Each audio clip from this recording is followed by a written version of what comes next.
aunties will hold scallions with one hand, fresh scallions are about to make some good food in one hand, and like get up in your face with another, and rock a visor. 3 things all at once: mask, visor, scallions in your face. Get out of here. I love it. So that took place in Arcadia, California at an H Mart. And obviously, like, that's the funny angle. I don't like that there's someone who is so vigorously opposed to wearing a mask that they will go up against what looks like a combination of a bunch of the employees and a bunch of the other people shopping there too. And what I do like though, Francesca, is they're not messing around. Like, they're continually telling him, get out of here, get out of here. We don't want your business, you need to go. Why you wouldn't just leave at that point? I would be mortified, but they seem immune to mortification. Just why? Like, there are people, we live in a moment where people go in maskless to shops and stores, and just are like, I'm gonna be a hero, like I'm gonna stick it to the man. I'm gonna go viral. This is gonna be like, I am gonna just berate any older Asian ladies and people in their own store. Like, this is the moment that we're in. This is their soapbox, is going maskless into a store and thinking there's some kind of, a firebrand. Like, you're not, Rambo buddy. Or something. That dude is definitely gonna launch, an entire podcast and a channel off of that. Oh God. And I hope that the family does as well. I mean, it is so ridiculous. And couple questions and a couple notes. One, obviously, the fact that it is an H Mart, the fact that it is owned by, Asian Americans should not be lost on anyone at a time when the violence continues, the harassment continues. Clearly, this gentleman feels emboldened. You have to wonder if the owners were white, how he would respond. And then the other thing, good point. Yeah, and then the other thing is just, the security guy maybe could have done a little bit more. I'm like not sure why he's just kind of standing there, Well, I don't know. I don't know if that guy is security. It says security on his arm. Does it?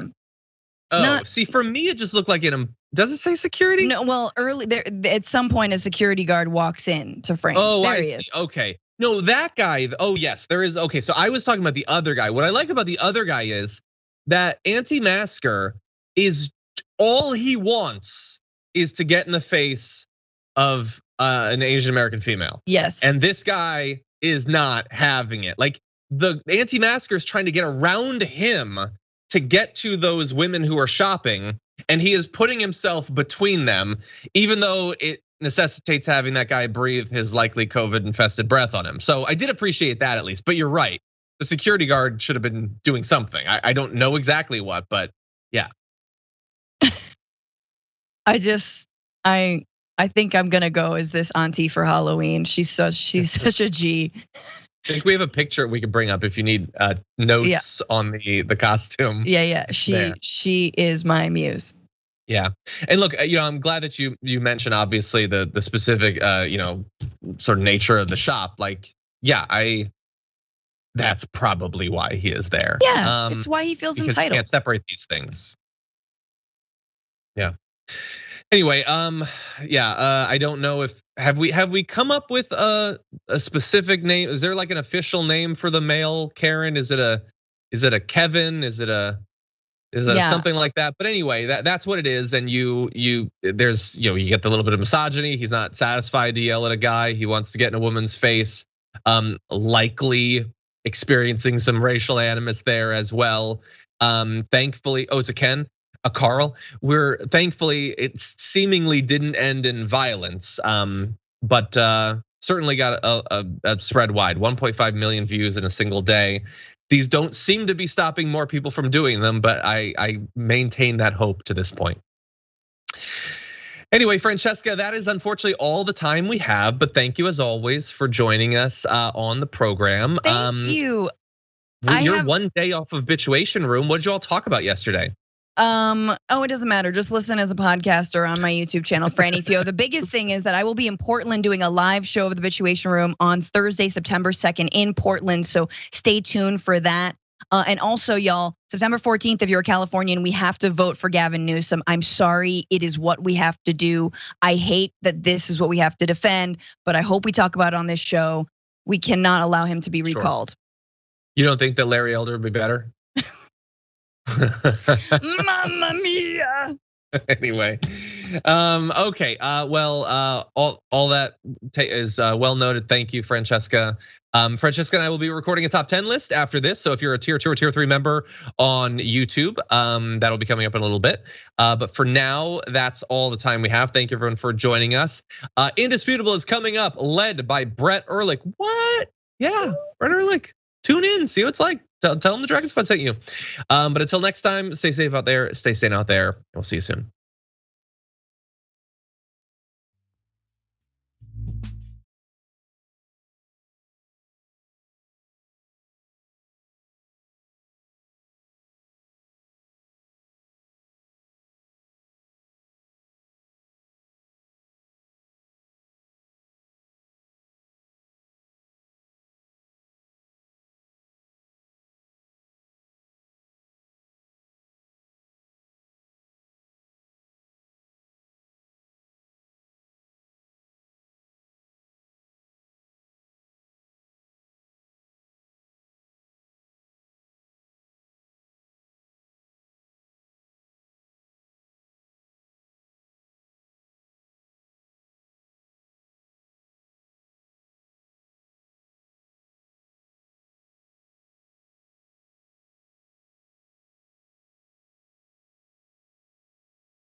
Everybody, I dabbed before we began. Can anyone hear me? I assume people can hear me. I dabbed before this started, and as a result, I lost audio.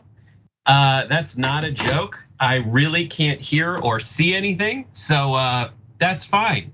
We're having a really good time here already on Indisputable. Dr. Rashad Ritchie is out today. I'm Brett Ehrlich, and I am here to. Can you hear me? Can I get a visual representation that people can hear me? Sure. Okay, so we got the webcam mic working. That goes fine. You know, really what happened, just to keep everybody updated on what's going on, we are live on the internet. And we're also live on Linear. And of course, Dr. Ritchie is not here. He had a power outage in his neighborhood. And as a result, you're stuck with me. I'm gonna try to fix this as we go along. So don't worry about it, we'll be totally fine. And there's nothing else we can do besides really put up with it as we progress. All right, fine. It's testing, 1, 2. Don't worry about it. This is Roku, Zumo, Pluto. They really get us.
So that happened. Hey everybody, it's Indisputable. I'm Brett Ehrlich, sitting in for Dr. Rashad Ritchie. I had some technical issues due to unbridled enthusiasm, trying to counteract for how intense it is to hear that there's a power outage going on in Dr. Ritchie's neighborhood. And as a result, I have to fill in. But you know what? I really appreciate the chat who stuck with us through all of that. And hopefully you'll stick with us through the rest of the show. We've got an amazing rundown of things. We've got a fantastic guest who we'll bring on in a second. Jackson White is here to help get us through the rest of the news today and really just complement everything that I lack. So I feel like we have a well-rounded show. Sorry for the technical difficulties, which it's one of those Mondays. But if you think, and also I do want to kind of tease what we have in ahead of us today. There are passengers on a plane that were about to get kicked off for not putting their shoes on, which is really not a thing. I have inside information on that. And an entire group of passengers came to their defense to keep them on that plane. Marjorie Taylor Greene and Matt Gaetz say literally the stupidest things that I have ever heard grown humans say. We got of course, a wish of Karen Wood, and we've got some other stories later on in the show that are a little more soul crushing.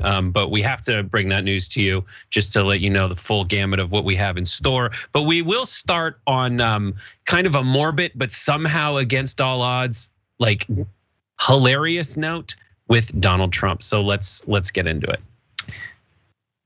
If you think you're having a tough time, just imagine what it must be like for Donald Trump. He is alone in probably a stained bathrobe with not much going on, as he is no longer president. And he actually admitted that for one of the first times. Unfortunately for him, it was while he was saying something else that was incredibly stupid to Dan Bongino. Take a look.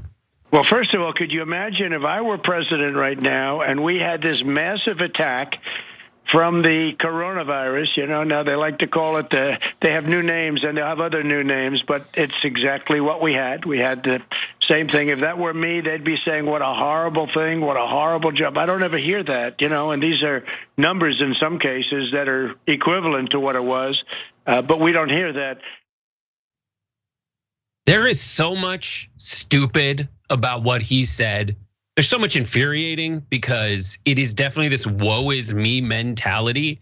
And that he wants pity because he's no longer president. And then there's this weird instinct that he has to say that he's being treated unfairly, even though he's not being treated like anything. People are moving on and forgetting about him. I do want to say the thing that probably jumped to your mind first, everybody, when you heard Trump say, if this attack by COVID happened on my watch, it would have been much worse. I take you back to an NPR report from Trump's last full day in office to kind of dispel this rumor that there wasn't an attack of COVID during the Trump era. It says on Tuesday, the last full day of Donald Trump's presidency, the death toll reached 400,000. Once an unthinkable number. More than 100,000 Americans have perished in the pandemic in just the last 5 weeks of the Trump presidency. Again, that was from January 19th, 2021. But there's a lot of reasons, Donald, that people are upset. Were upset with you when 400,000 people died, and it had to do with you saying stuff like, "Let's inject people with ultraviolet rays and bleach to clean out their system." It wasn't that there was an attack of COVID during your era. It wasn't that. It was the way you were handling the attack of COVID during your era. He wants all this credit for doing Project Lightspeed, which sure, that was something that I think with great confidence I can say any president who could have been in office at that time would have allocated resources to expediting the development and approval of a vaccine. I'm sorry, you just can't have it. What? You just.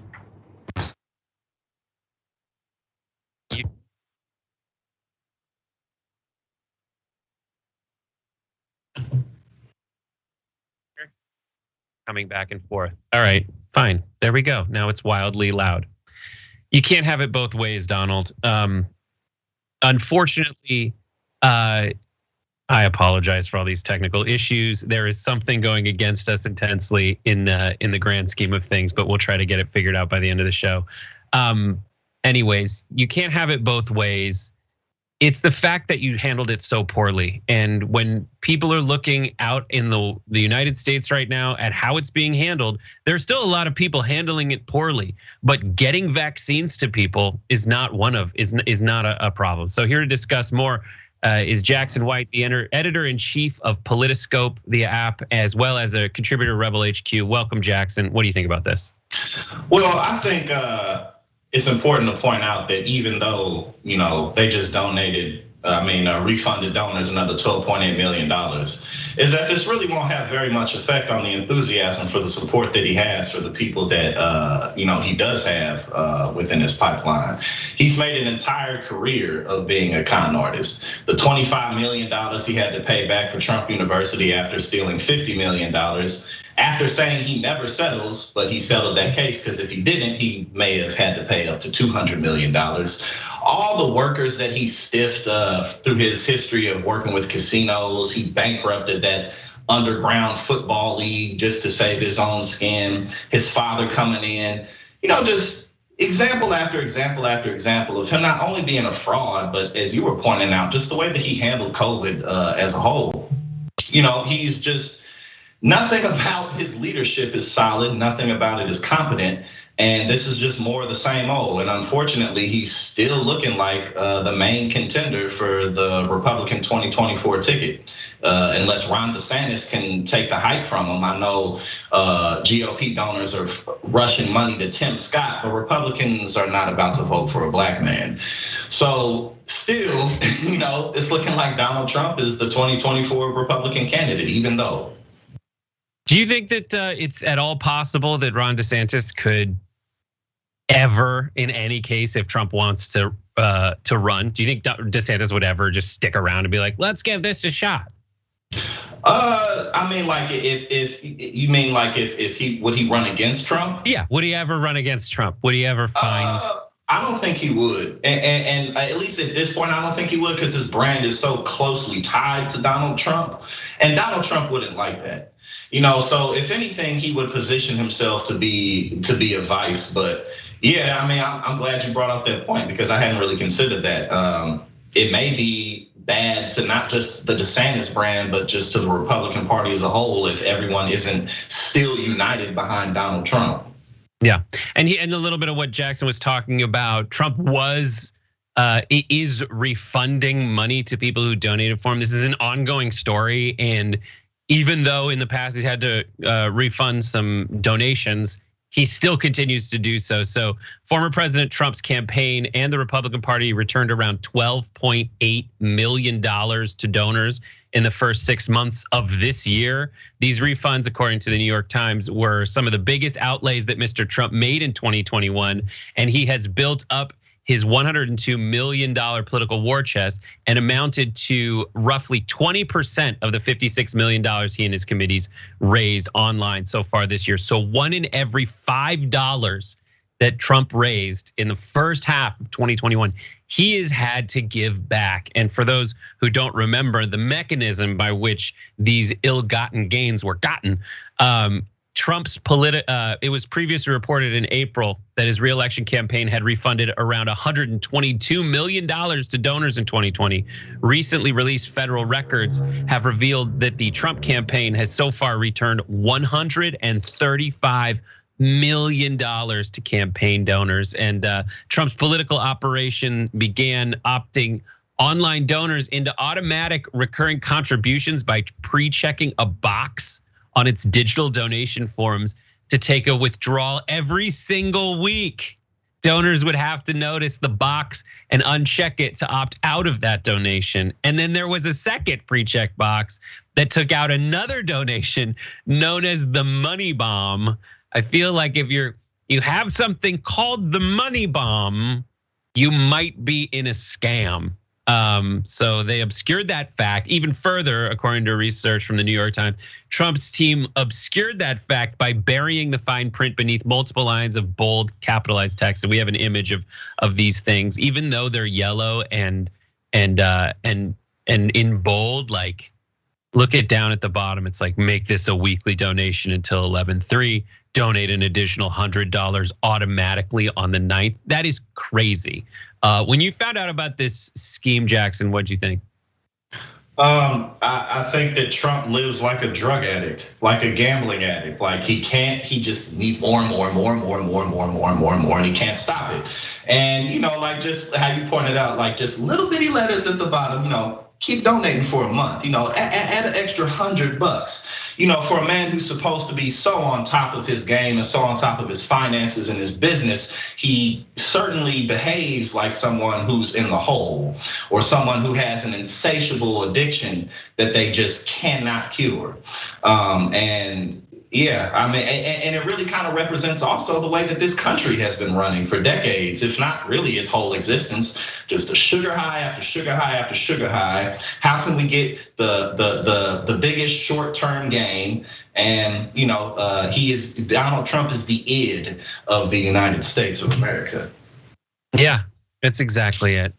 All right, we're gonna move on to our next story. This we're gonna take to the skies for this. So here goes.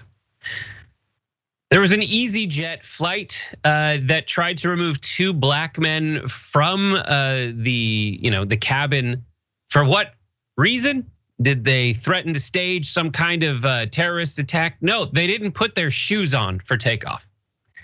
This took place on a flight from London Gatwick to Malaga in Spain. And the video shows the passengers objecting to their treatment. It was posted on Twitter. Let's take a look at that.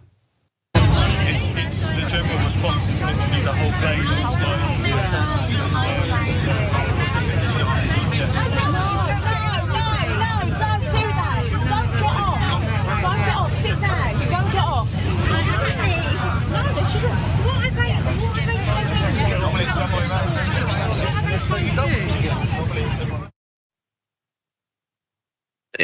There's something about the people being like, don't get off. Don't get off. What is this, America? We can't just throw people off for race. So anyway, so that's what happened. In the end, the 2 men were allowed to stay on the flight as the cabin crew had changed instead. There's a little bit of specifics now. This is some more details. The airline reportedly attempted to remove the 2 men for, quote, huffing at a member of the crew when they were asked to put their shoes on for takeoff. The argument occurred during the flight's taxi on the runway, thus forcing the plane to turn around. According to Business Insider, an attendant called the police to report 2, quote, disobedient passengers, leading to 4 armed officers entering the plane, taking the 2 men's passports and offloading their luggage. After the complaints of the other passengers, according to Business Insider, the 2 men were permitted to remain on the flight and the cabin crew was changed instead. The Daily Mail reports EasyJet say that the crew was replaced because they exceeded their work hours and not because of the passengers' objections. This is called timing out. So there's that. We have more details, but first, Jackson, what are your thoughts? Well, my initial thoughts were that if I was working, I wouldn't have cared. I mean, like, it's not just that they, put these 2 men through this, but the entire rest of the passenger crew had to be held up for hours. Nobody really cared. Just a big issue of people taking their jobs a bit too seriously. That's kind of a thing. Like, you can be like, hey, can you put your shoes on? They don't want to. Be like, I don't get paid enough to really escalate this. I'll just let them keep their shoes off. And then too, it's easy to, for authorities all over the world to kind of pick at minorities because, small instances in their mind could escalate into bigger ones.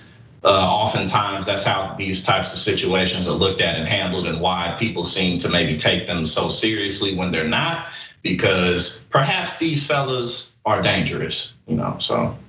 Yeah, of all the things you can do with feet on a flight, I feel like not having them on for takeoff is not the worst one. I asked a former flight attendant about this very recently, about this very story, because I heard, well, if someone isn't, obeying the rules that are there for your safety and mine and the safety of the crew, then sure, you have to abide by those rules. I mean, this sounds like a Karen thing where Karen wouldn't put her shoes on, so everyone was like kicked her off the flight. But when I was expecting that response, but the flight attendant just said, that's not a thing, you have to put your shoes on. Do they want to take, ostensibly that measure is for safety. So in the event that you do need to evacuate, you need to have shoes on.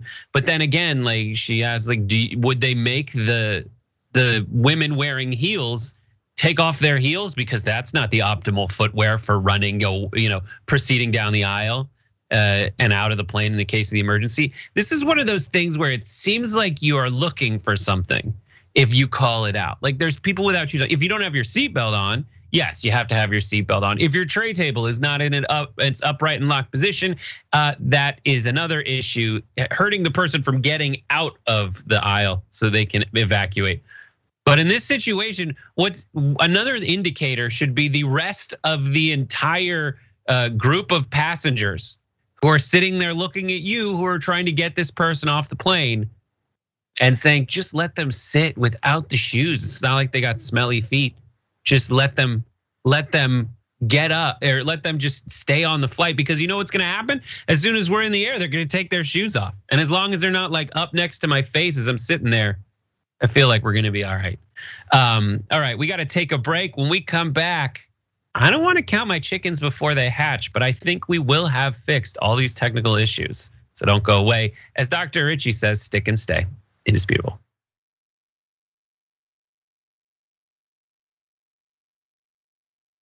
I'm old enough that I remember when Captain Crunch put the berries in it. Yay, crunch berries! And I was like, ooh, the fake berries. Remember? We're gonna try that. We did a story back in the day about how a woman sued, General Mills. She'd been eating it for 4 years, right, believing that it was actual berries. Yeah. She's like, these aren't real berries at all. Yeah. I'm like, I got news for you. Captain Crunch isn't really a captain or a person.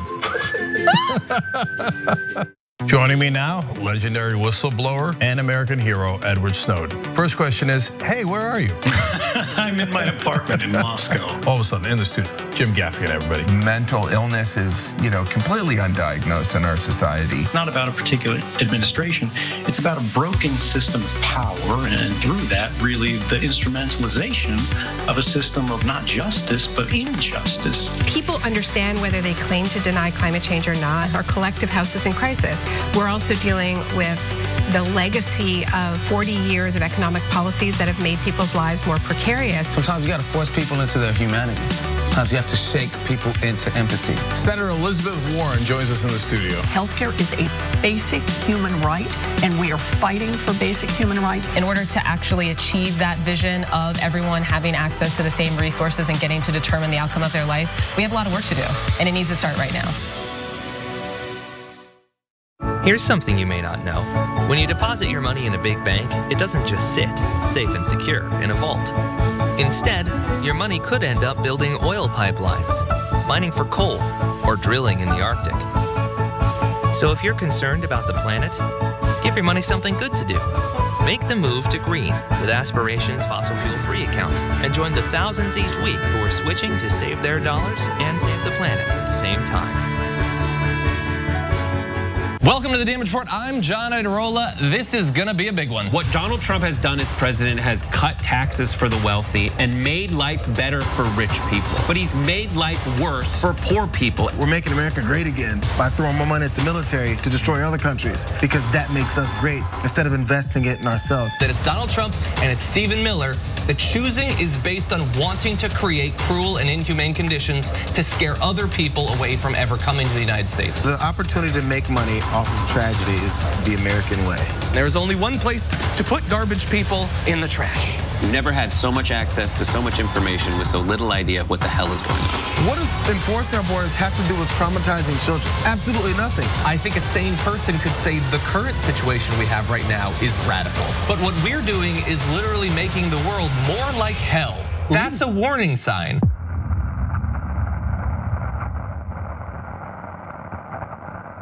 ShopTYT.com now has books. One of them is Ryan Grimm's book, We've Got People. That's a saying that AOC said, they've got money, we've got people. It's the best tracing of the AOC victory I have seen anywhere. It's the most accurate, and it's got great details. The book actually goes all the way back to Jesse Jackson and how he was the original Bernie Sanders. If you want to know how we're going to win going forward, those lessons are super important, and they're in Ryan's book. So check it out right now at ShopTYT.com. We found the perfect person to lead the army, Allison Hartson. The establishment media works hand in glove with our corporate legislators, and our corporate legislators work hand in glove with the corporation. And we're going to make it so that it's a decentralized force throughout the country so that we can quickly identify stories, quickly identify troll farms, and go in and neutralize the enemy, and then start building responsible media throughout the country and on every platform available.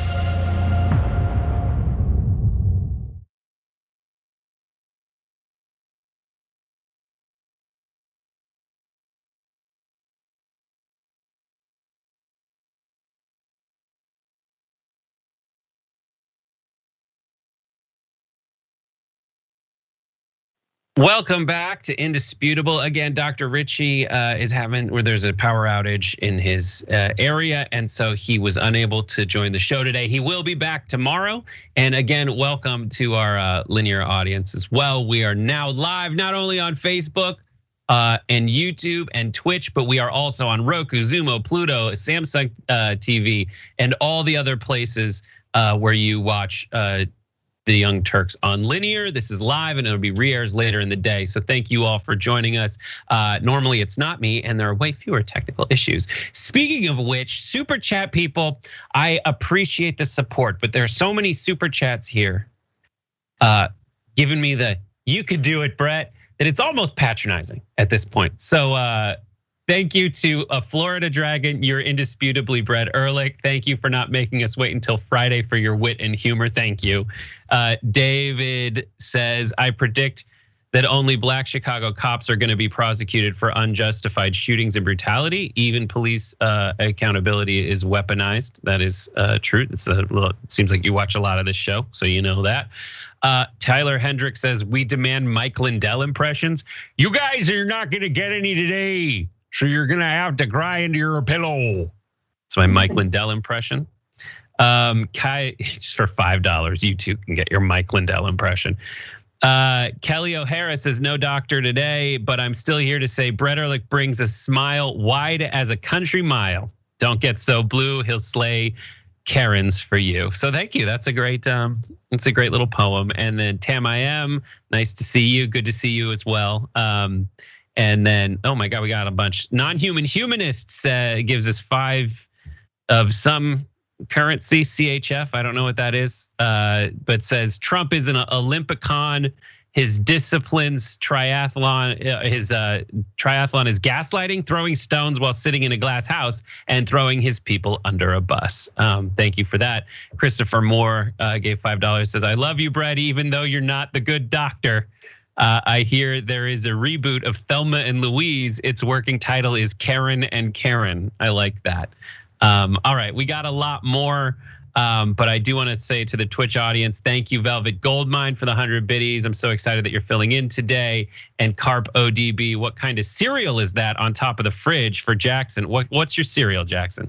Man, up there I got Golden Grams and I got some Frosted Mini Wheat Thins, but they the cinnamon flavor, you know what I'm saying? So I just moved in here, so I had to get me some good cereal. It's mandatory. A Frosted Mini Wheat Thin that's cinnamon is almost a hostile act against Cinnamon Toast Crunch. I thought the same thing, but I went on ahead and just decided to go with something new this time. I probably won't like it very much. You know what I'm saying? Just to keep it 100, but we gonna see. We gonna find out. If you don't like it, you just have to remind yourself, at least you're having a delightful bowl of cereal. Like, yes, you can't be mad. No, you still get to do this. Exactly. All right, so here we go. We're gonna get into our next story. Matt Gaetz and Marjorie Taylor Greene. This is amazing, so let's do it.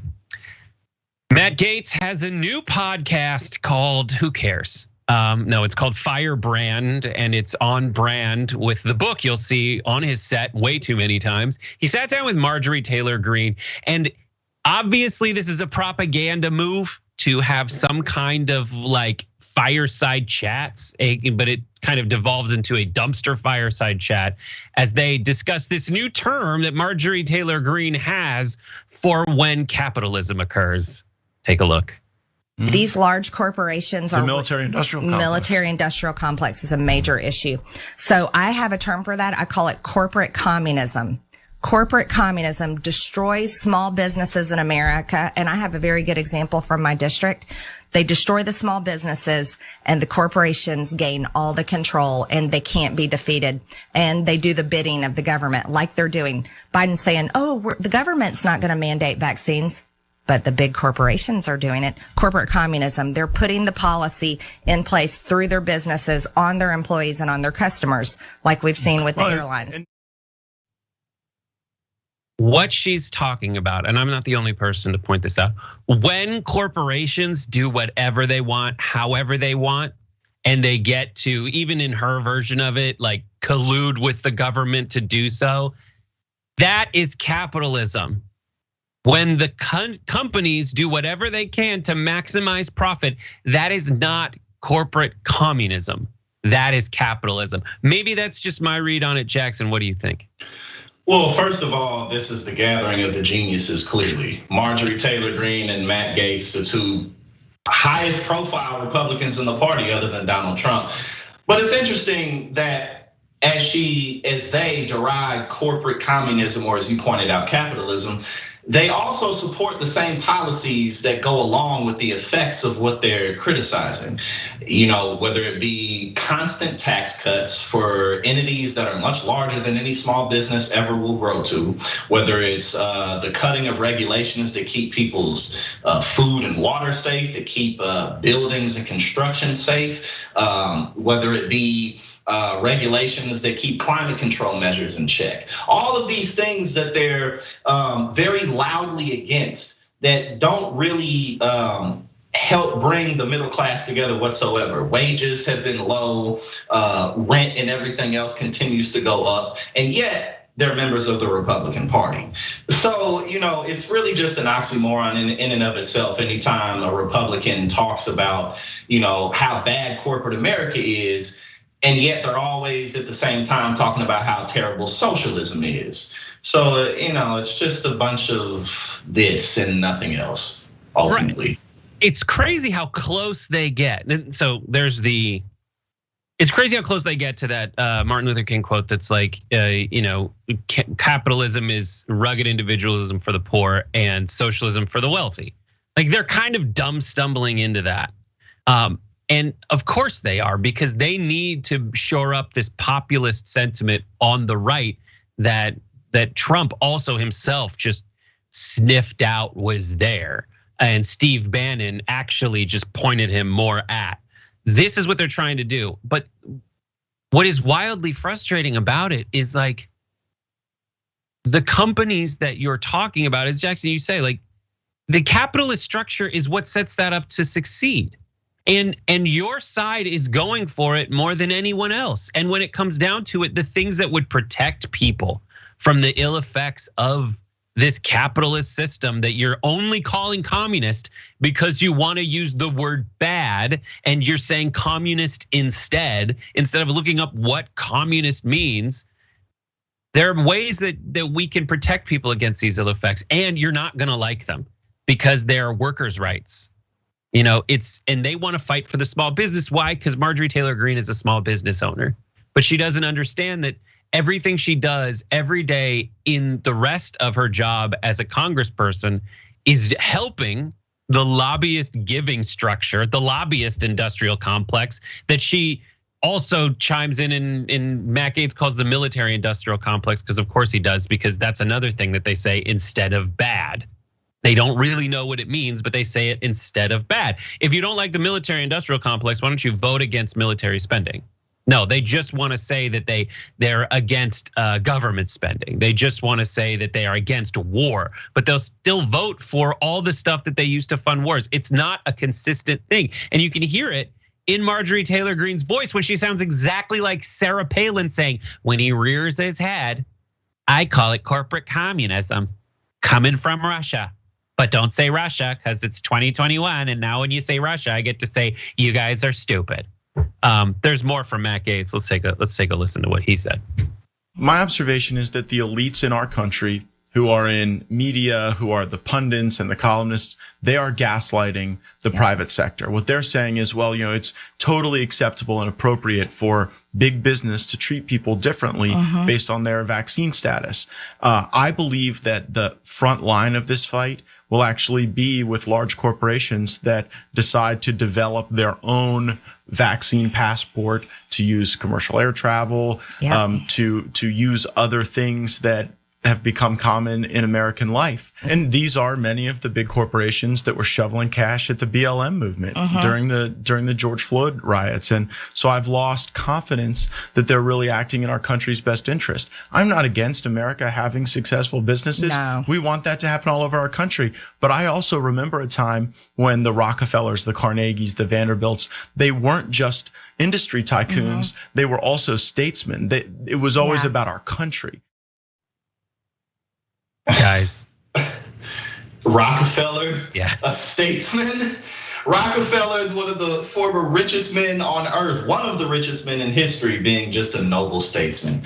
Matt Gaetz, who talks about the elites in this country, whose father was a senator, who refuses to step down from office while being accused of being a creepy rapist, basically, who can't keep his thing in his pants. A guy who, is, they're talking about this corporate communism, but they love Donald Trump. Are you for strengthening unions? Are you for raising wages? No, you're not for any of these things while you sit up here and talk about elites in this country. Like, get out of here, man. Right, those robber barons, that's who they were, man. They were robber barons. They were carpetbagging robber barons, whatever you want to call it, who threw human death and suffering while also like hiring Chinese workers to build the railroads. And had protesters shot.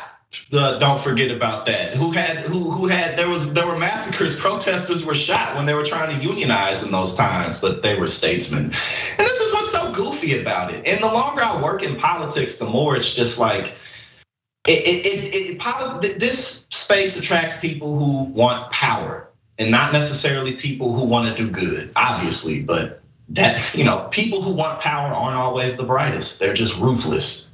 Right. You're calling them Pinkos, but they're calling the Pinkertons. Like that's what's happening. All right, let's move on to this next story. Wish Karen would. You want to call the police on them for having a barbecue on a Sunday? I feel free! Back off! I'm going to tell them there's an African-American man threatening my life. Because he's blocking you in? Yeah. So the ambulance here dealing with the stabbing victim should move because you're inconvenienced. The world is not going to stop. If that was critical, they wouldn't be sitting in a parking lot it's not doing critical, that. right? Yeah. Okay. So.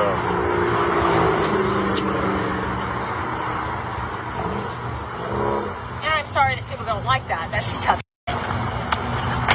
Why are you harassing first responders doing their job, though? Listen, don't come between Karen and her parking spot, no matter what kind of an emergency it might be. So as you can see in the video, no one's safe for Karen's wrath when it comes to parking, whether it be the poor EMT worker responding to a stabbing victim, or even in another case of another Karen, a Hawaiian cop trying to move along traffic in a parking lot. Yeah, I mean. Oh, keep driving. No, it's not enough. Park your car. Keep driving. Like, what the hell? You better get the away from me. We have a car. This is a roadway over here, ma'am. Can you please move? Everyone better stop yelling at me right now. It's I'm not moving. Can you please move your car? Same thing for on us. Park over here. Okay? I don't listen to you either. Shield. Listen, you short piece of okay? Grow some she told me baby, grow some balls. No, I'm not moving. Listen to you. No, not You can talk all you Hawaiians, the white ladies crazy. You can talk all that you want, you. That's enough. No, it's not enough. So there you go. That is, I've seen her before. She's she's the first person in a mashup of those where they replace her sound with zombies. So it's like Karen's as zombies, where it's like really intense thrash metal, and then you just hear rah, rah, rah. And honestly, the sound she's actually making in that video is more terrifying to me than the sound they replaced it with in the parody version. Jackson. Yeah, her scream was primal. Like it was really coming from the pits of her soul, like that crackle, you know what I'm saying? And first and foremost, if I or much of anyone ever talked to a police officer like that, they would definitely hit me. I mean, no doubt, they would hit me, they would beat me up, they would have a point to prove, how dare you speak to me this way? So obviously the entitlement shines through there. And then the other woman, mad about her parking spot, EMS doing their job. Obviously it's her place to decide what a true emergency is. We can't have the professionals deciding that. We can't have them answer the call to do their job. No, it's her who decides what's an emergency and what's not. People like this, they have bad days repeatedly, and they need to get some therapeutic help. Yeah, and there's all these details. The more you watch it, I'd seen that once before. I watched it this morning, but the thing that jumped out to me is the chronology of her complaint. Right. So at the beginning, she screams loudly, primally, like she looks like an anime, and then later, her complaint to the police officer is that this is just another Hawaiian person telling a white person that they act crazy. What, how do we describe your scream from before if it wasn't you being absolutely crazy? Like I'll come up with a different version of what to call you, but in that moment when you're going, it's just a case of reverse racism. Yeah, exactly. That's all it is. You know what I'm saying? I also love to get this upset outside like a frickin' Robex juice. That's what's hilarious to me. Like you're in a parking lot on a bucolic spring day about to hop in your Altima and head to a park to pick your kids up from soccer practice. And this is your hell. Like, I get it, but like beset on all sides by like targets. It's fine. And I get that there's like, that era there's this phenomenon called Schomburgification where every suburban area turns into the same suburban area. Schaumburg is this place outside Chicago that it had a Best Buy and a Robex juice and a Subway. And I get that kind of takes your personal identity from your place. But in the meantime, it's pretty all right. Like, you don't have actual problems. These are fake problems of like, these are luxurious problems of like identity and whatever. It is not like you're not in danger. You're not really disenfranchised in any conceivable way. It's just crazy to me. Yeah. All right, we got to take a break. When we come back, we've got some really intense news. Sorry, we saved it for last, but we've got a military man who's also a deputy in Georgia who just got caught doing some really horrible stuff, and then a heartbreaking story coming out of of another kid that's in Georgia as well, who died of COVID because they just didn't seem to believe that he was really going through a medical emergency. Don't go away. More after this.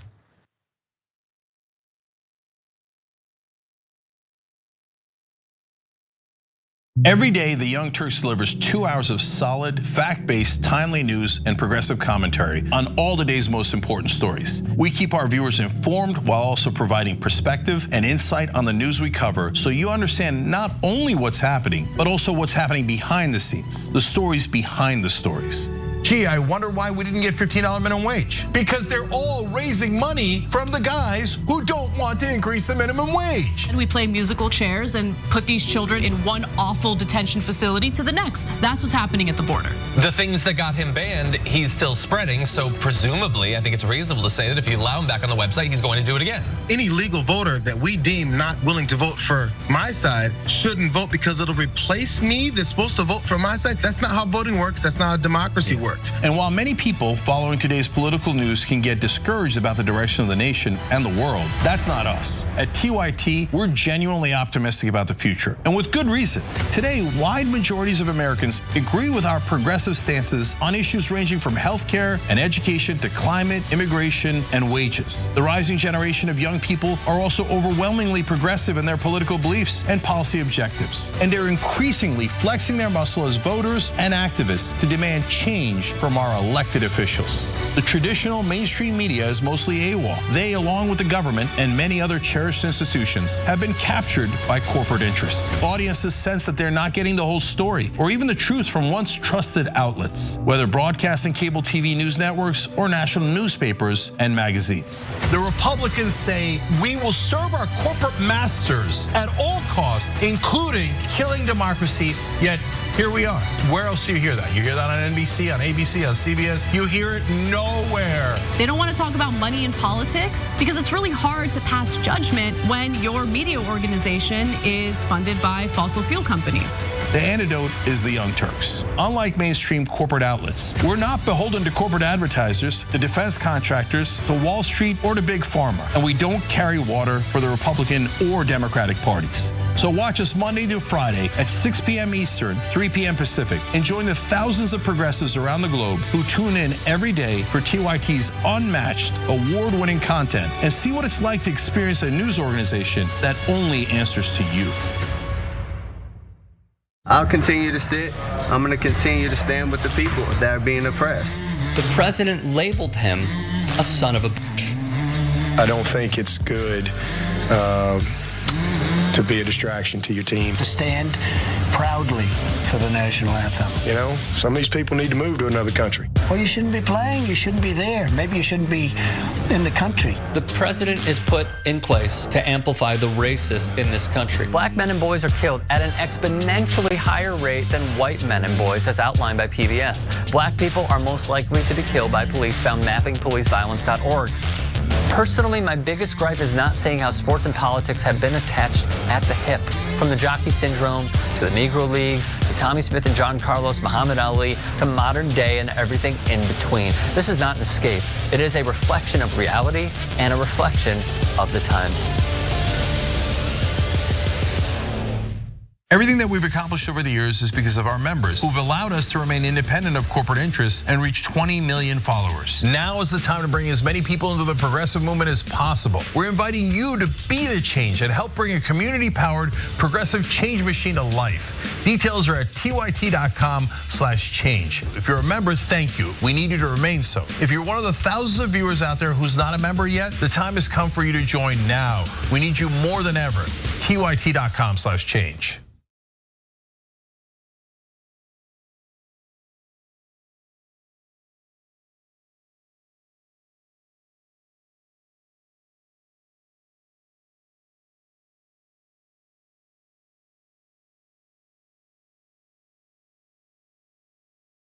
Welcome back, everybody. Indisputable again. Dr. Rashad Richey is out today, but he will be back tomorrow once power is restored to his neighborhood.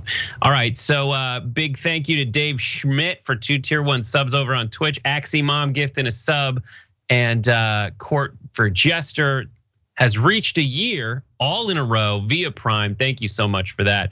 And G-Man 404, y'all the best. Thank you, you as well. Velvet Goldmine, thank you. And Axie thanks so much, everybody, as well as Andre BMR. Thank you for the Bezos bucks. Also, member section, Mickey C, the silver-haired dragon, says, little Margie Q, quote, I have examples in my district. Some companies and small businesses. Great examples. Now we know exactly who you're referring to. Sounds like Trump's some people tell me. It's exactly right. Just say what the examples are, and she doesn't. And then some more super chats. Jill Wagner, hey Brett, loved your intro. Like talking to my daughter every day. Sorry, just dabbed, mom. Also, every time I hear Trump, I feel like I lose IQ points, don't we all? And thanks, Trayvon. Say home, Gomez. Shout out to N. Nicole, just because Franny also, and of course, the hosts today. Thank you, thank you. Awesome. All right, we are good to go. Let's get into this next story. This is, buckle up, because this has got a lot of twists and turns. All right, so former Georgia deputy and US Marine Cody Richard Griggers is 28. He was sentenced to 3 months and 8 years in prison, plus 1 year of supervised release on August 3rd in connection with a weapons charge. Now, he pleaded guilty in federal court back in April 26th to 1 count of possession of an unregistered firearm at the time, and he faced up to 10 years in prison. But there is more to this story. They did some digging and found out that this former Georgia deputy did a lot more than own an unregistered firearm. So here's a photo of the deputy and also US Marine. He bragged in message boards about doing horrible things, being part of an extremist group called Shadow Moses, where he had bragged about brutalizing a black man in custody and how he intended to charge black people with felonies to keep them from voting. Here's the Atlanta Black Star reports. Federal authorities revealed in court in April that while he was still working as a Wilkinson County deputy, he told members of the quote Shadow Moses group via text, quote, I'm going to charge them with whatever felonies I can to take away their ability to vote. And then he also wrote, this is amazing, in an October message, quote, castrate, kill, remove voting rights. The only problem is you can't expect to get them all that way. More reporting in the messages. Griggers used extremist language claiming he'd beaten a black theft suspect and talking about killing liberal politicians. He also discussed acquiring illegal firearms, explosives, and suppressors, and made positive references to the Holocaust. Sounds like a really nice guy. And then here's another quote from him. Oh, got wrapped up in my AR and forgot to tell y'all that I beat the S out of an N-word Saturday. Also another expletive, tried to steal a gun magazine from the local gun store. Sheriff's Department said it looked like he fell, according to an affidavit. So much about this is wildly frustrating. All the obvious stuff, like it's another police officer in, using the office to do terrible, horrible things. And then at the same time, just bragging about it to friends. I don't know, Jackson, what do you think? Well, I think that this really just kind of shows the lack of a filtration system on who really gets to be in here. And then also just, just the overall culture of bullying and authoritarianism in our law enforcement. This guy's just openly and freely bragging about the terrible things that he has done. And not only that, he's highly trained. He's not just as Shank always says, some schmuck off the streets. You know what I'm saying? This guy, this guy's dangerous, way more so than, most average police officers and people who want to join that. So, this is a growing problem. And as we enter increasingly difficult economic times and, our politics continue to be incredibly polarized, this is the type of stuff that a lot of people want. And there will be more people like this who are drawn into law enforcement as, we have to get ourselves out of the hole that we're in. So it's definitely scary to know that these types of people are drawn to the uniform. Yeah. And as you say, not filtered out. We did a story recently about there was that story where there were 3 men just kind of I think I can't even keep them straight, but there was a guy who got arrested for menacing. He was a police officer, got arrested for menacing and fired ostensibly after all that came through. And then they did some digging and found out before he got hired, he got arrested for the same offense. And it just fell through the cracks. They just didn't sniff it out. And he got to be a police officer.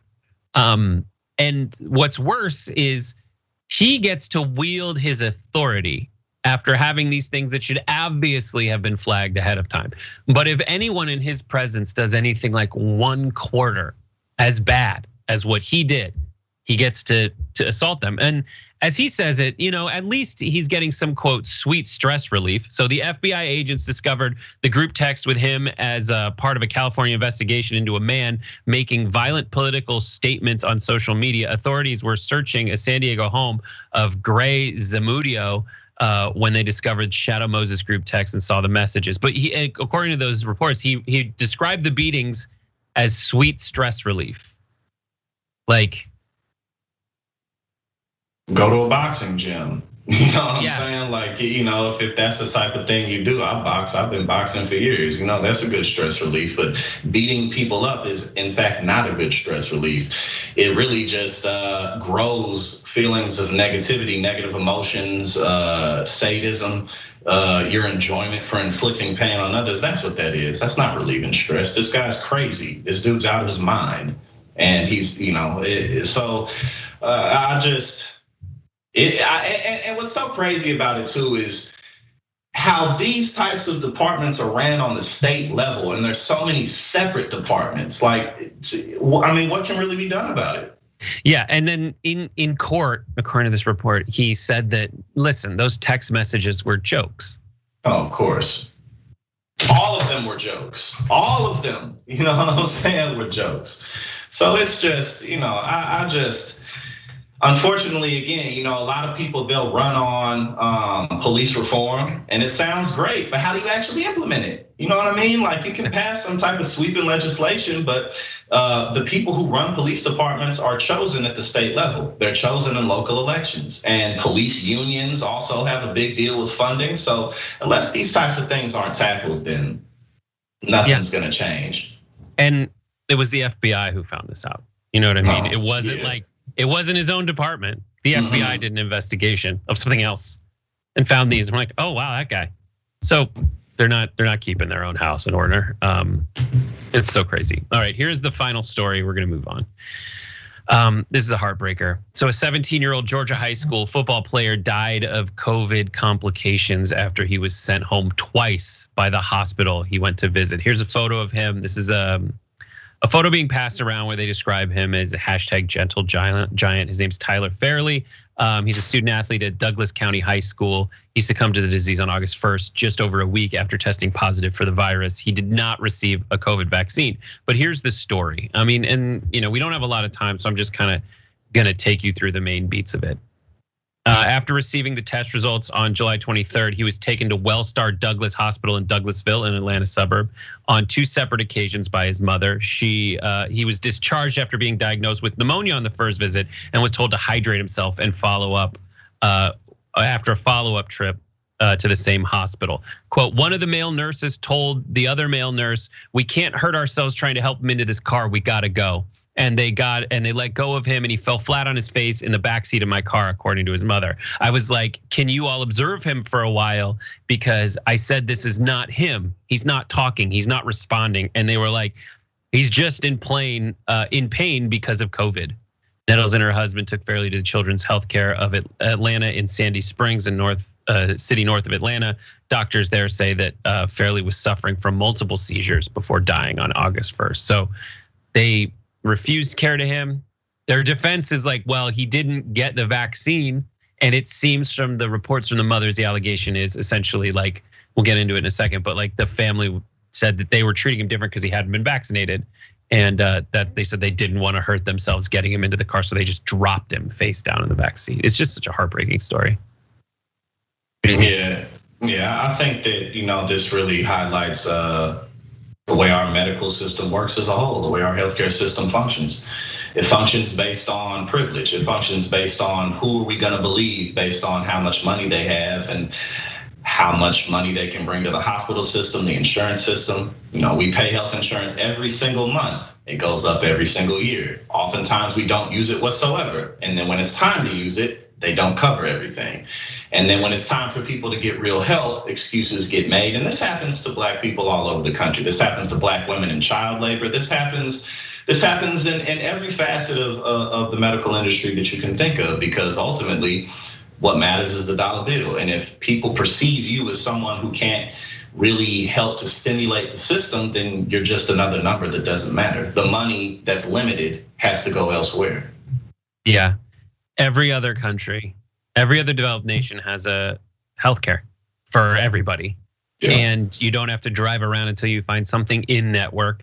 You don't get a giant penalty afterwards because you went to a place that was close when you were afraid that your family member was gonna die. And all those countries pay half as much per person as us. Half. Mm-hmm. We die sooner and pay twice as much, but our capitalist system's totally nailing it.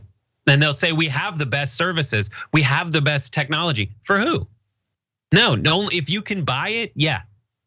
But if you're just some person, if you're a kid who again, like, and then there's the racial element where they call him a gentle giant. There's actual proven discrimination where they're like, he can handle it, he's faking it, or they they're stronger than other people.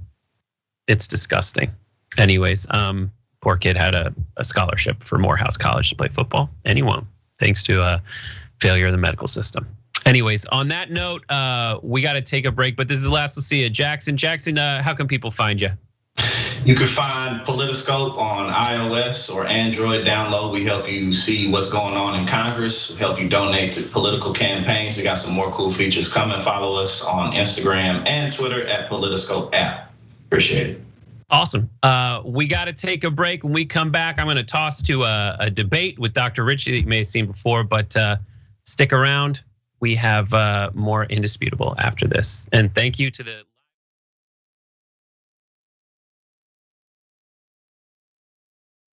You know what the progressive movement needs? It needs a little energy, a little pizzazz, maybe a little caffeine.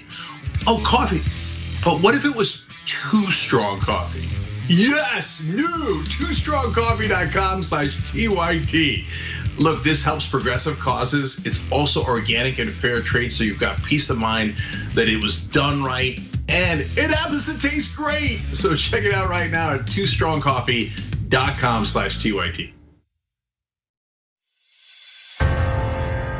That 300 million is a pretty good number, Well, that's the size of the US population. You know what our next target is? The size of the entire world. We just crossed 5 billion views on YouTube. I mean, imagine 10 years ago thinking one day. We looked at you like, are you nuts? Young Turks has just passed another milestone. 15 billion views. Damn. All right, lots of comments. You guys are the best. I'm gonna read a few comments from our members. Mr. Methuselah says on YouTube, super chat, thanks for all the important work you do for TYT for the movement. Do you know who had the first super chat when I got back from vacation? You won't be surprised to find out. Rob Shively. What do you know? Rob says, rejoice, for Dragon Daddy has returned. This question sent to us by Izzy Sanchez Jr. Is it me, or is Meghan McCain talking as fast as Ben Shapiro? Is that the way the right tries to look smart and intellectual? Well, yes. Michael Nathan writes it on Twitter. Did Anna choose Cenk's outfit today? I'm sure it wasn't Cenk himself. Man Bun Jenkins Skinny Jeans says, so now Anna has pointed out, okay, that's his handle. T. Joyce, 1971, saying Donald Trump is good at pulling out of things, NAFTA, the Iran deal, NATO. It's just too bad Fred Trump didn't.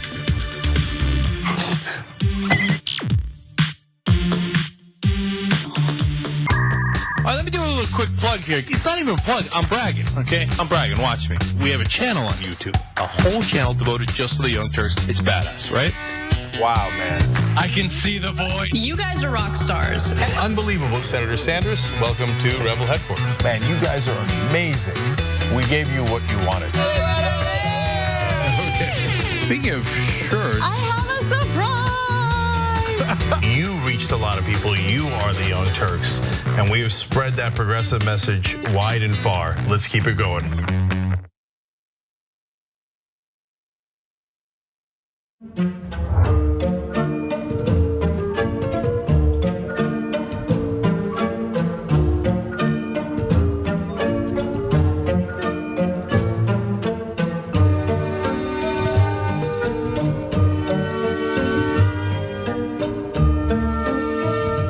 Here's what we do.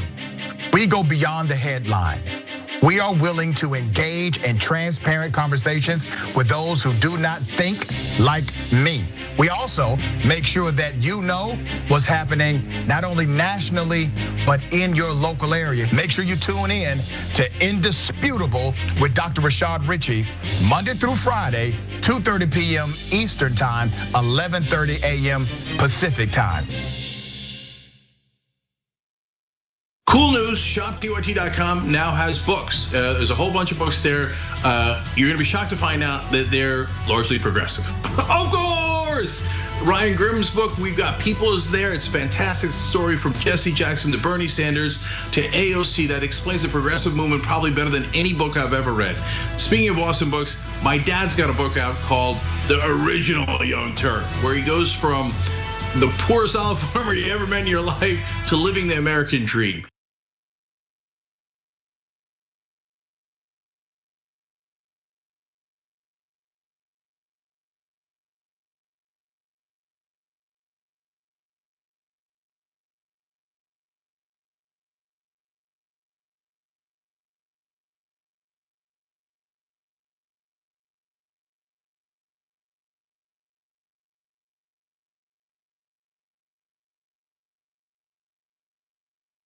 Welcome back, everybody. We have a debate for you to watch in a second, but first, some super chats. Shadow and Roses said, "Thank you for the super chat. Adds a new layer to Foxhound, doesn't it?" Next up, we have Wyatt Summers. Sorry for being patronizing. Here's $2. I get it. I get it. Good joke. David Lucero saying, "Hey you, thanks for the super chat." Groove Dragon said fascism could more appropriately be called corporatism because it is a merger of the state and corporate power. Benito Mussolini, 100%. And if you look into like the collaborations between corporations and the Nazi government, that's what happened. It was exactly that. It was let's just put our corporations first and the government will happen. We'll help them with it. Maintaining all that. Yander VK says, so much for supporting first responders. And James Moore says, bet she was prom queen in her final year. Fantastic. Eric the Red in the members section. So the question is, was he a deputy because he's a violent racist fascist, or was it just an oversight on the part of his boss? I don't know. It might be, is it a prereq? Do you have to do that? Is that the admissions test? Thank you, Zakharov Lopatev, for gifting 5 tier 1 subs. We did have a hype train going on. Duwu87, thank you. Aximom, fantastic gifts, and benevolent goddess, benevolent as ever. Multiple times, Top Cat Glass and company. Thank you so much for everything you do. You make this show possible. This next debate that we have for you is one of my favorites. For those of you who need your dose of Dr. Ritchie, you're about to get it. This is a debate that he had with Josh Bernstein, who is just really tough to talk to. But Dr. Ritchie did the Lord's work, and and suffered fools. So here you go, take a look. Ladies and gentlemen, welcome to the bullpen.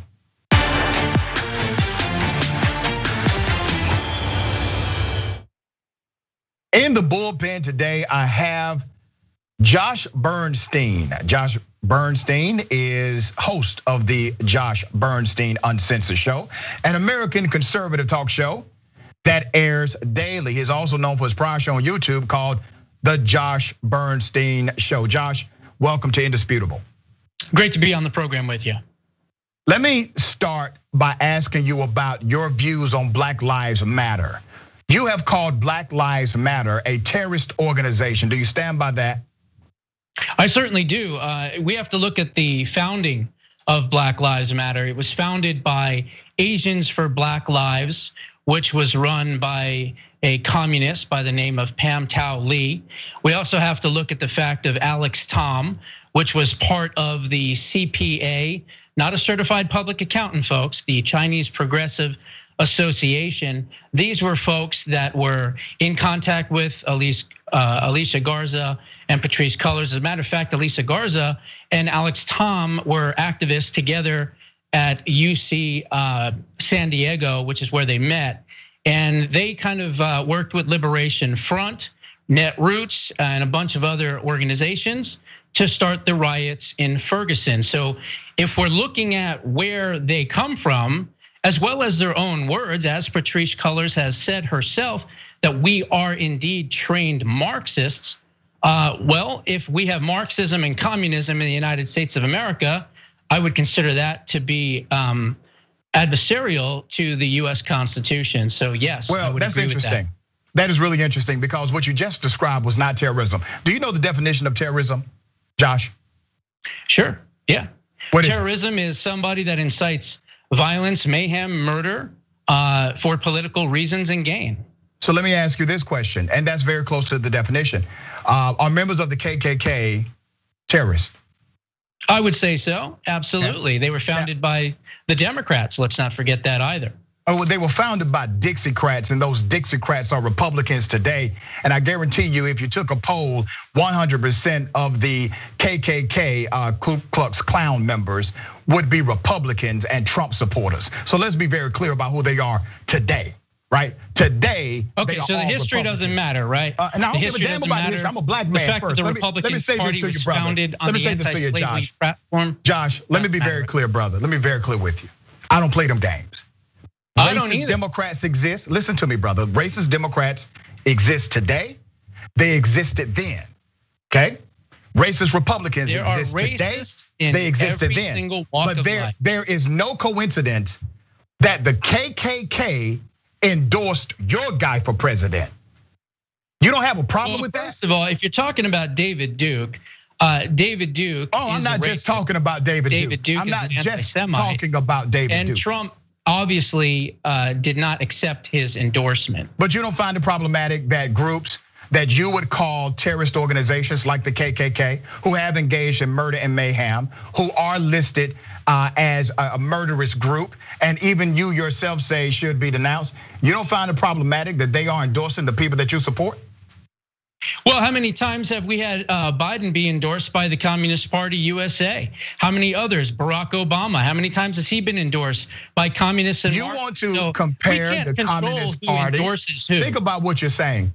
The Communist Party. We can't control who endorses who. The Communist Party want to go. Let's go represents the Communist Party represents an adversarial political ideology to that of capitalism. I understand that, but to somehow compare the Communist Party or communism as a political socio-economic ideology to that of murdering ass KKK members makes absolutely no sense. How do you separate the two? If they both believe in Karl Marx and they both believe in communism, which is complete control and totalitarianism for that matter, how do you separate the two? You can't. Well, in your mind, I know in your mind, somehow individuals that subscribe to communism or those that hold the ideology of communism up high, that they are the same as a KKK member. It doesn't make sense to most people, but I know it makes sense to you. I learned before the show I only have a few minutes with you because you have a hard out at a certain time. So let me let me bring you to this point. Police reform. Police reform. Okay. Are you for police reform? Depends on what that police reform is. If you're talking about defunding the police, in which New York cut 45, they cut 12 million. 45,000 fewer arrests in New York, which was a 58% homicide increase. Chicago has 31,000 less arrests, and they have a 65%. So yes, if you're going to cut the police like Ted Wheeler did, for instance, in Portland, Oregon, which by the way was ablaze 150 nights in a row or whatever it was, you're going to see a rise in violent crime and homicide. Clearly, every single city that is run by liberal Democrats has the higher crime rates and they have the higher murder rates, and it all coincides with cutting the police. No, it doesn't. That's a lie. That's not true at all. It's not a lie. It's actually true. FBI, brother, you told us you only have a few minutes. So let me go ahead and give you. Let me go ahead and give you the other stats, obviously, that you are not familiar with. Scholars.org. Is that where we're going here? No, sir. I'm going to go to Marilyn Mosby. Marilyn Mosby, who decided to. There's a good one from Baltimore. It's a great one, brother. And I encourage you to do some research and educate yourself. Marilyn Mosby, during COVID-19, decided to not prosecute crimes of survival anymore or petty crimes. She was told by every member of law enforcement and every executive in law enforcement that crime would increase in her jurisdiction. It did not, sir. That's a damn lie. It actually increased 55%. Sir, it actually went down 28%. You are correct. Sir, I'm going to give you the real facts. In her jurisdiction, and you can find this through 2 university studies, as well as an article that was printed based on those studies of crime stats in Baltimore. Not only did she decrease crime, violent crime went down by double digits in her jurisdiction. Also, arrests went down. And they were able to connect individuals who needed social rehabilitation, such as those that were dealing with alcohol addiction, drug addiction, or mental health disorders. They were able to connect them to help, and it decreased everything around them. And now that jurisdiction has engaged in that practice for a time. She is now being praised by members of law enforcement. Let me take you to Ithaca, New York. Ithaca, New York, they did a survey. In this survey, Josh, it came out to the conclusion that 51% of 911 calls did not even require a cop. It required a social worker. So Ithaca, New York Council, please put that gun and knife down. We don't want you to stab that person, or we'll be very mad at you. Josh, give me a break.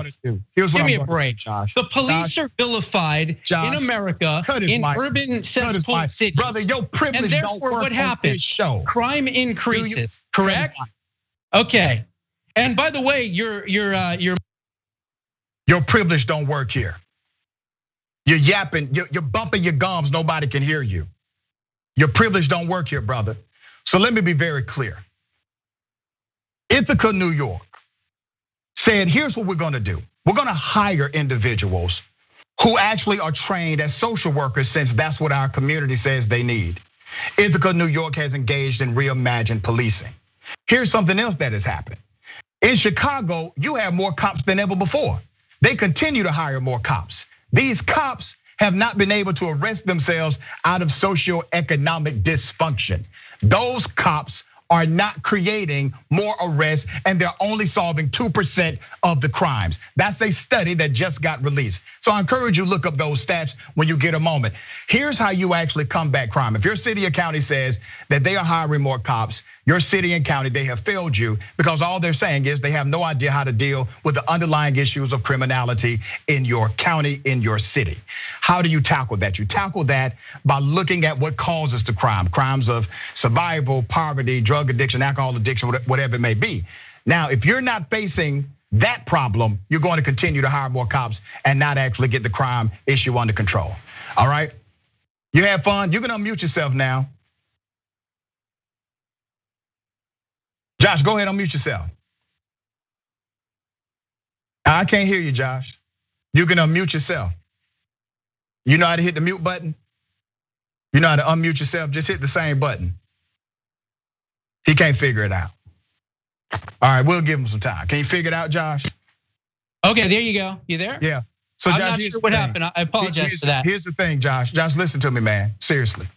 If I was on your show, I would not overtalk you. I understand that if I'm on your show, you are part debater, part moderator. You can come on my show anytime you want. I don't give a damn about your show, and I don't want to come on your show. What you have said about black people and Black Lives Matter being a terrorist organization, when they are the reason why cops have been put on notice. They are the reason why there is a semblance of justice happening in the criminal justice system. Oh, come on, man, really? I'm not. I'm an ideologue. There's a huge difference, buddy. Huge difference. How you envision the world with you in it, and what you see in your world is very different than saying that someone, because they're black or white or Hispanic or green or purple or glow in the dark, is an issue. I am not racist. I'm an ideologue. You said you're not racist. That's fine. That's what you say on the record. That's fine. Do you believe? Are you a Christian individual? I am not. I'm 100% Jewish, and I'm a huge supporter of Christianity and Christians, because I understand that if the you know what hit the fan in America, it wouldn't be the liberal Jews that would be protecting this country. It would be the evangelical Christians and the Christian right. You mean the evangelical Christians? The evangelical Christians that support Israel, of course, and make sure that our allies are safe. I can go into 1,000 directions with that, but you don't have any issues with Israel. We are a Judeo-Christian nation, whether you like it or not, buddy. We're not a Judeo-Christian nation. Where is that in the Constitution? Where? Are we not a Judeo-Christian nation? Where is that in the Constitution? That's the founding document. Constitution or not, that's our founding principles and values. No, it's not. No, it's not. The founding fathers, many of them were deists, brother. Okay, let me ask you this: is the Constitution a living, breathing document? Yes, of course it is. Over time? Of course it is. No, it should not be. Why do we have amendments? Law. Why do we have amendments? See, that's just the way the left looks at things. Why do we have amendments? Relative, cultural relativism. How wonderful! Gosh, man, you're not going to get there, buddy. Trust me. Do you know why the Constitution has amendments or not? Do you know? Do you know at all? Professor. Am I the professor know-it-all? No, I'm not. But you just said the Constitution is not a living document. The Constitution said I was 3/5 of a man. You believe that? Yes, Democrats told you that. You believe that? You believe I'm 3/5 of a man? Democrats also passed Jim Crow laws. This is a real simple and don't question. Forget, blacks would never even had the right to vote if it wasn't for the civil rights. I am 3/5 of a man. Republicans. You can't even answer. That's how racist you are, brother. You can't even answer a simple ass question. I can answer the question. I'm 3/5 of a man according to the Constitution. Of course you're not 3/5 of a man. And on that, brother, I'll let you go. Of course you're not. You being on the board. You're a human being. I appreciate it. And you know what? The folks that cry racist the most are the ones on the left. Silly.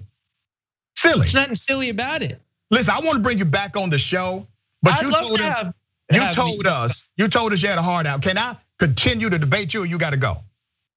Let me see. Damn that next interview, man. Let's keep this going.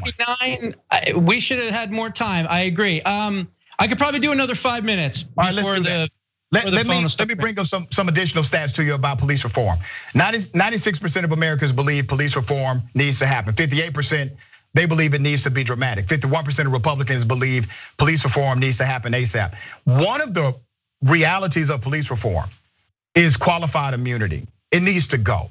Do you understand qualified immunity? And what's your stance on qualified immunity? My stance on police reform in general is the fact that we need more police officers on the beat, on the street, you don't know what qualified immunity is. Not less, okay? Okay, so that's your answer to a question. Qualified immunity or any other thing. The bottom line is, should we have people, be victims of police brutality? Of course not. I don't see that at all.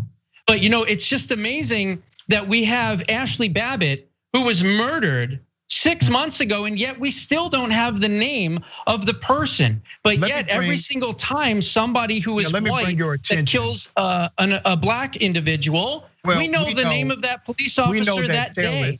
We know that terrorists. Isn't that terrible?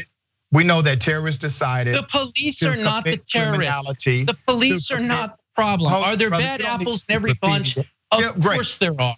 We know that terrorists, they decided to go on the Capitol property and commit acts of crime. Now, Professor, you can't defund the police. Let me bring it to Chicago because you said something that I want to analyze. Go ahead, because I have Chicago's information as well. Chicago, they have engaged in more cops, more arrests, more fighting crime. But here's what has happened. They solved 2% of the crimes in Chicago. They have had an over-bloviated police budget. The money in Chicago has not equated to a decrease in the socioeconomic patterns that lead to the crime. Well, who runs Chicago? That's why they call it Crook County. You just want to go back to politics of it. Explain to me why hiring more cops does not get the outcome you said it should get. Tell me. Chicago made 31,000 fewer arrests, but saw a homicide rate increase by 65%. Those are crime bureau statistics from the FBI.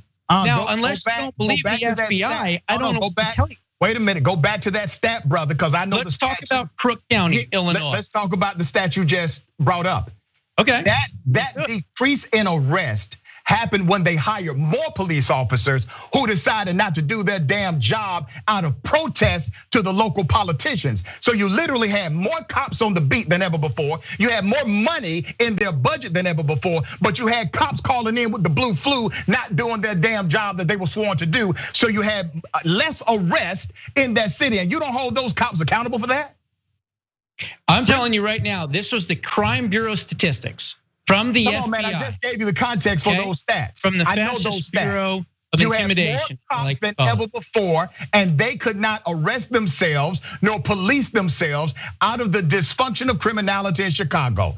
More cops does not equate to less crime. Do you get my point? So, okay, let's throw it back to you then. How would you solve police reform in the United States of America without defunding the people that are protecting our neighborhoods? Go ahead. And I'm glad you posed that question, brother. So hang on. What? Give me. Okay, number one. Can you call me back in 5 minutes? Yeah, call him back. Yeah, let's get this. Sorry, this is too good. All right, you're absolutely correct. So I'm glad you posed that question. Here's what has to happen. Number one, you have to take defunding the police seriously as a reimagined tool for policing. Here's what's not working. Wait a minute, brother. Listen, you asked me a question. I'm going to tell you how it works. 2% of major crimes get solved within the first 2 years of any police precinct. That's just a national average, okay? 2%. Now, name any government body that had that type of performance stat that we wouldn't question. Why would we not question the effectiveness of a 2% solve rate for major crimes? We should question that. So we should question that. Why do you think that is the case? No, you posed the question to me, and I am, and I'll answer it, or you can answer it. We can both answer it for that matter. The majority of arrests that happen in any jurisdiction is connected to poverty, mental health, alcohol use or addiction, or drug use or addiction. If you're not actually trying to remedy those underlying issues in your local community, you are going to continue to permeate the same ecosystem, the same cycle of crime.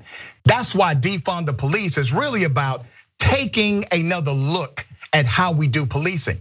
And if your city has 30% to 50% of the calls, your 911 calls, are not 911 or police officer required, why do we send a cop to every single 911 call when the police officers are saying, we aren't trained to do this? We need more training, or we need qualified individuals to deal with folks that have a mental health disorder or something else is going on. That is common sense, brother. There's nothing wrong with that. And there is some common sense in there. However, why wouldn't you send an armed police officer to a domestic disturbance call, regardless of whether or not you think it's going to be peaceful or not? The bottom line is things can escalate pretty quickly. Tempers can get out of control, things can happen, people could resist arrest. You're always going to need backup, and that backup is in the form of a handgun. Now that doesn't mean that you whip out your gun immediately and you want to shoot first. Of course not.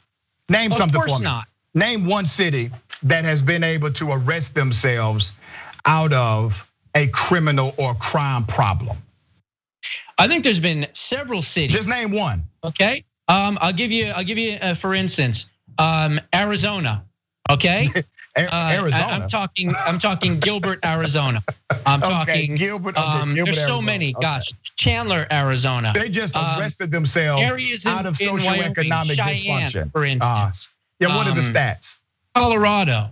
What are the stats, brother? Stats right here, right offhand. But if you really believe this happens, you should know at least one city where it's happened. Guns, you have law and order. Where you don't have guns, you don't have law and order. It's pretty simple. Let me get this right. To figure that out. Okay. You're saying.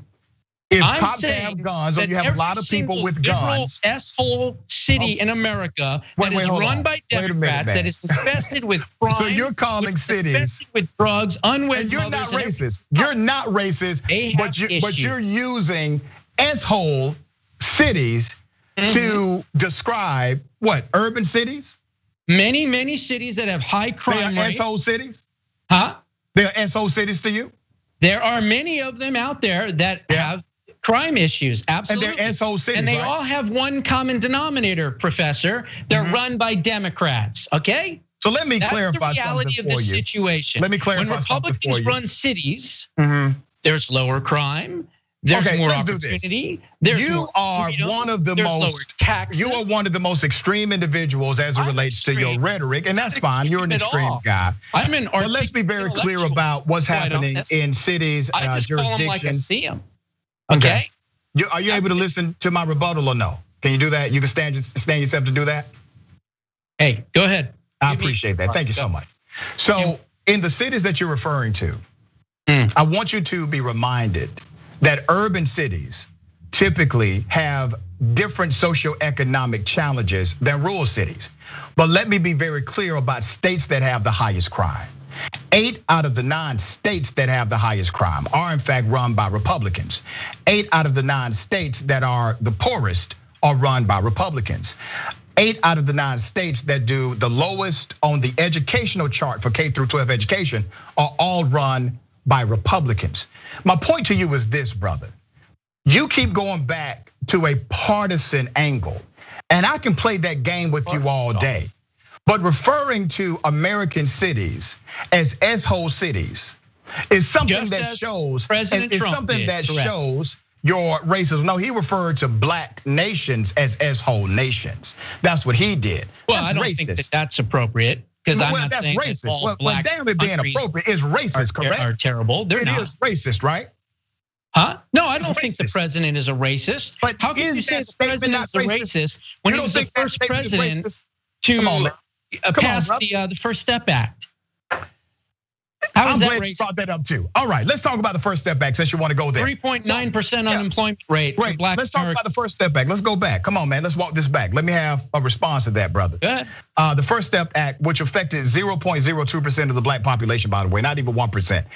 The First Step Act was a continuation of the Obama Act, which was made retroactive.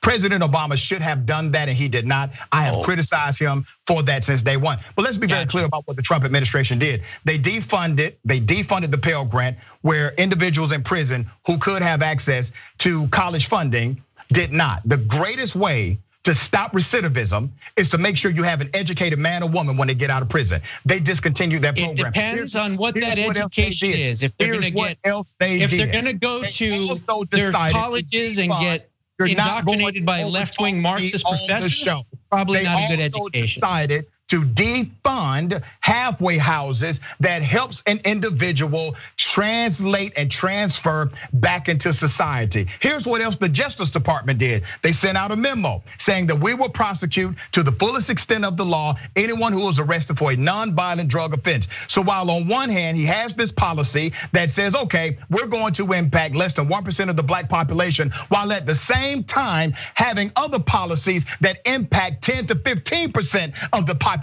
but telling you that's reform. That's not reform, damn it. That's moving backwards. And a person like you who reads enough should have seen between the lines on something like that.